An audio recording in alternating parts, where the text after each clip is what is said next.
मैं हूँ रेखा चौधरी और स्वागत है आप सभी का एमबीबीएस अब्रॉड की एक और नई वीडियो में। और आज के इस वीडियो में मैं बात करने वाली हूँ एमबीबीएस इन फिलीपींस की। तो अगर आपने नीट का एग्जाम दिया है और कहीं ना कहीं मार्क्स थोड़े से कम रह गए हैं, दिमाग में बैक ऑफ द माइंड ये चल रहा है कि कहीं ना कहीं अब्रॉड में हमें स्टडी करनी है, अब्रॉड से एमबीबीएस परस्यू करना है, तो ऐसे में कौन कौन से ऐसे ऑप्शंस हो सकते हैं जहां से, कौन कौन से ऐसे बेस्ट ऑप्शंस हो सकते हैं जहां से एमबीबीएस परस्यू कर सकते हैं। तो उनमें से एक ऑप्शन है फिलीपींस। जी हाँ, तो आज के इस वीडियो में हम बात करेंगे एमबीबीएस इन फिलीपींस की और क्या क्या एलिजिबिलिटी क्राइटेरिया है, आप एलिजिबल हैं या नहीं है, कौन कौन सी टॉप यूनिवर्सिटीज हैं, क्या क्या फैसिलिटीज हैं इंडियन स्टूडेंट्स के लिए, सबके बारे में एक डिटेल डिस्कशन हम इस वीडियो में करने वाले हैं। तो वीडियो को लास्ट तक जरूर देखना और अपने दोस्तों के साथ शेयर करना मत भूलना। सबसे इंपॉर्टेंट चीज यहाँ पर आप देख सकते हैं, बेसिक हाइलाइट्स की हम यहाँ पर बात कर रहे हैं। सबसे पहले हम यहाँ पर बात करेंगे अबाउट फिलीपींस। यहाँ पर आप देख सकते हैं इनटेक फॉर एमबीबीएस कोर्स, अगर हम बात करें तो अक्टूबर में इनटेक्स होने वाले हैं। इसके साथ ही कोर्स पैटर्न की हम बात करें, बीएस प्लस एमडी यहाँ पर डॉक्टर ऑफ मेडिसिन जो है कोर्स पैटर्न है। और अगर बेसिक एलिजिबिलिटी की बात करें तो 50% जो है आपका 12th में स्कोर होना चाहिए अगर आप जनरल कैटेगरी के स्टूडेंट है विथ फिजिक्स, केमिस्ट्री और बायोलॉजी मैंडेटरी सब्जेक्ट्स होने चाहिए। अगर एससी एसटी कैटेगरी के आप स्टूडेंट हैं, ओबीसी कैटेगरी के, तो 40% जो है ये मार्क्स होने चाहिए। एंट्रेंस एग्जाम नीट के थ्रू जो है आप यहाँ पर एडमिशन ले सकते हैं, नीट क्वालिफाई होना चाहिए। आईएलटीएस और टोफल एग्जाम हालांकि रिक्वायर्ड नहीं है। Minimum course fees 2.27 lakh per year है और वहीं मैक्सिमम कोर्स फीस की बात करें तो 6 लाख पर ईयर यहाँ की मैक्सिमम कोर्स फीस है। मतलब अराउंड 2.5 लाख से 6 लाख के बीच में जो है ओवरऑल आपका पर ईयर का एवरेज फीस स्ट्रक्चर रहने वाला है इन फिलीपींस। टॉप मेडिकल यूनिवर्सिटीज की बात करें तो 2 medical universities top medical universities हैं। अगर फिलीपींस में हम बात करें, यूवी गुलाज कॉलेज ऑफ मेडिसिन और यूनिवर्सिटी ऑफ परपेचुअल हेल्थ, तो ये 2 यूनिवर्सिटीज जो हैं टॉप मेडिकल यूनिवर्सिटीज हैं, काफी पॉपुलर यूनिवर्सिटीज हैं। एमबीबीएस कोर्स ड्यूरेशन की बात करें, लगभग 6 इयर्स का ये ओवरऑल कोर्स रहने वाला है, जिसमें से 5 इयर्स आपका एकेडमिक सेशन रहने वाला है और वहीं 1 साल जो है आपका इंटर्नशिप प्रोग्राम रहने वाला है। कॉस्ट ऑफ लिविंग की बात करें, 7 to 10,000 पर मंथ आपका ओवरऑल कॉस्ट रहने वाला है। Medium of teaching English language है और यूनिवर्सिटीज रिकॉग्निशन की बात करें तो एनएमसी, डब्ल्यूएचओ, ईसीएफएमजी और डब्ल्यूएफएमई, ये तमाम जो है यहाँ से पर्टिकुलरली यूनिवर्सिटीज रिकॉग्नाइज्ड यूनिवर्सिटीज मानी गई हैं। आगे चलते हैं, वीडियो में आगे बढ़ते हैं। तो सबसे पहले फिलीपींस के बारे में हम यहाँ पर थोड़ी सी बात करें। कैपिटल की बात करें, मनीला कैपिटल है, लैंग्वेज इंग्लिश है, लगभग 10.2 करोड़ यहाँ की ओवरऑल पॉपुलेशन है। और इसके साथ ही करेंसी की बात करें, फिलीपींस पेसो यहाँ की जो है करेंसी है। टाइम डिफरेंस की बात करें तो लगभग इंडिया के टाइम से 2 घंटा 32 मिनट आगे है फिलीपींस का टाइम। और वहीं ज्योग्राफी की बात करें तो यहाँ पर आप देख सकते हैं बॉर्डर्स अटैच्ड हैं with Taiwan, Vietnam, Palau, Malaysia और इंडोनेशिया, तो ये पर्टिकुलरली नेबरिंग कंट्रीज हैं। नेक्स्ट यहाँ पर हम बात करें, फिलीपींस जो है एक आइलैंड कंट्री है जो कि वेस्टर्न पैसिफिक ओशन में लोकेटेड है। और कहीं ना कहीं अगर मनीला कैपिटल है तो ये बेसिकली अपने वाटर फ्रंट के लिए और सेंचुरीज ओल्ड चाइना टाउन के लिए ज़्यादा से ज़्यादा फेमस है। इसी के साथ फिलीपींस जो है एक फाउंडिंग मेंबर भी है यूएन, यूनाइटेड नेशंस ऑर्गेनाइजेशन और association of south east Asian Nations की फाउंडिंग मेंबर भी हैं।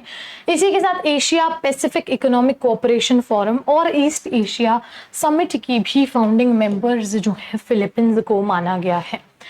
नेक्स्ट यहाँ पर बात करें कि वाई एमबीबीएस इन फिलीपींस, ये जो क्वेश्चन है ये तमाम स्टूडेंट्स और कैंडिडेट्स के मन में होगा अगर आप ये वीडियो देख रहे हैं। तो क्यों हम फिलीपींस से ही एमबीबीएस करें या अपनी फर्दर स्टडीज जो हैं फिलीपींस से ही क्यों करनी चाहिए, क्या ऐसे पर्टिकुलर एडवांटेजेस रहने वाले हैं। तो ये तमाम चीज़ें हम यहाँ देख सकते हैं। नंबर 1 पॉइंट यहाँ पर ये है कि सबसे पहले तो अगर यहाँ से एमबीबीएस करना है काफ़ी अफोर्डेबल है और कॉस्ट ऑफ लिविंग जो है पर्टिकुलरली वो भी यहाँ पर जो है काफ़ी चीपर है। फिलीपींस जो है काफ़ी बेस्ट डेस्टिनेशन है MBBS अगर आप यहाँ से परस्यू करना चाहते हैं, क्योंकि एक हाई क्वालिटी ऑफ एजुकेशन यहाँ पर आपको मिलने वाली है। क्योंकि अगर हम कहीं ना कहीं अपनी पर्टिकुलर यूनिवर्सिटीज़ और कंट्रीज़ में एनरोल हो जाते हैं, कंट्रीज़ में यूनिवर्सिटीज़ में अपन एडमिशन ले लेते हैं, लेकिन क्या वो हाई क्वालिटी ऑफ एजुकेशन हमें वहाँ पर मिल पाती है या नहीं, वो एक कन्फ्यूजन दिमाग में हमेशा होता है। तो हाई क्वालिटी ऑफ एजुकेशन आपको मिलने वाली है, काफ़ी बेस्ट डेस्टिनेशन रहने वाली है, एज द फिलीपींस जो है ग्लोबली रिकॉग्नाइज्ड कंट्री है और one of the largest English speaking country है। और इसी के साथ जो है यहाँ पर मोर देन 14 मिलियन फिलिपियंस हैं जो कि यहाँ पर इंग्लिश लैंग्वेज बोलते हैं। तो इंग्लिश लैंग्वेज बोली जाती है, ये एक बहुत ही अच्छी चीज़ है कि ग्लोबली रिकॉग्नाइज्ड कंट्री है। और इसके साथ अगर हम बात करें हायर FMGE पासिंग परसेंटेज है यूक्रेन, चाइना और रशिया, नेपाल, किर्गिस्तान और जर्मनी से भी ज़्यादा। तो ये 2016 और 17 का डेटा है, इसको भी ध्यान में रखिएगा। In the Philippines, one of the most noteworthy NMC screening test passes. Screening test भी यहाँ पर होता है NMC, नेशनल मेडिकल काउंसिल का। ऑल जो टॉप मेडिकल यूनिवर्सिटीज़ हैं फिलीपींस के अंदर, वो सभी रिकॉग्नाइज्ड यूनिवर्सिटीज़ हैं WHO से, NMC से, ECFMG से और WFME से। इसके अलावा अगर हम बात करें तो ये जो डिग्री है MBBS की, अगर आप फिलीपींस से परस्यू करते हैं तो ग्लोबली रिकॉग्नाइज्ड है, वर्ल्ड वाइड रिकॉग्नाइज्ड डिग्री रहने वाली है। साथ ही साथ कोई भी डोनेशन फ़ी, कोई भी कैपिटेशन फ़ी यहाँ पर नहीं ली जाएगी।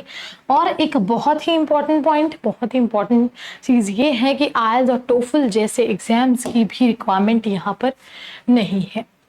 एलिजिबिलिटी क्राइटेरिया की अगर हम बात करें, कि कौन कौन से ऐसे स्टूडेंट्स हैं जो यहाँ पर पर्टिकुलरली एडमिशन ले सकते हैं, फिलीपींस में जो है अपने MBBS परस्यू कर सकते हैं, तो क्या वो दायरा है जिसमें रहकर वो पढ़ सकते हैं, क्या वो इस एलिजिबिलिटी क्राइटेरिया में फिट हो रहे हैं या नहीं।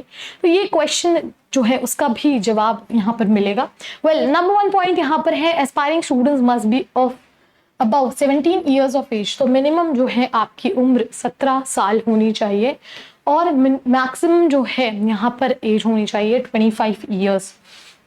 इसके साथ साइंस बैकग्राउंड होना चाहिए 12th में, और साथ ही साथ फिजिक्स, बायोलॉजी और केमिस्ट्री जो है आपका होना चाहिए, और इंग्लिश जो है एक मेन सब्जेक्ट होना चाहिए 12th के अंदर। और मार्क्स का जैसे कि मैंने बताया 50% जो है आपका स्कोर होना चाहिए। और साथ ही साथ SC/ST के लिए 50% है और जनरल कैटेगरी के लिए जो मार्क्स हैं 60% तक होना चाहिए 12th में आपका PCB के साथ में। और साथ ही साथ नीट का एंट्रेंस एग्जाम भी जो है वो उसके लिए भी आपको एलिजिबल होना पड़ेगा। नेक्स्ट है यहाँ पर जो top NMC approved medical universities हैं, कौन कौन सी मेडिकल यूनिवर्सिटीज़ हैं फिलीपींस में, उसकी अगर हम यहाँ पर बात करें, क्योंकि कहीं ना कहीं हमें ग्लोबली रिकॉग्नाइज्ड यूनिवर्सिटीज़ में ही एडमिशन लेना चाहिए, क्योंकि हम कहीं ना कहीं इतना इन्वेस्टमेंट भी कर रहे हैं।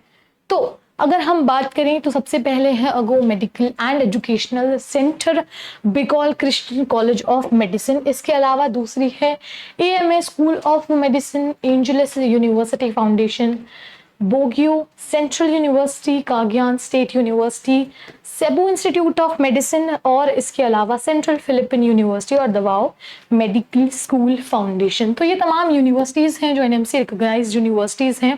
इसके अलावा और भी यूनिवर्सिटीज़ हैं, देला सेल यूनिवर्सिटी है, एमिलियो है, लाइसियम है, मनीला सेंट्रल यूनिवर्सिटी है, ये शायद इनके कैपिटल जो है उसी में है, कैपिटल में, यूनिवर्सिटी, सेन बेड़ा और सिलीमैन, ये तमाम यूनिवर्सिटीज़ यहाँ पर आपको देखने को मिल जाएगी। और भी तमाम यूनिवर्सिटीज़ हैं जहाँ से आप अपना MBBS परस्यू कर सकते हैं।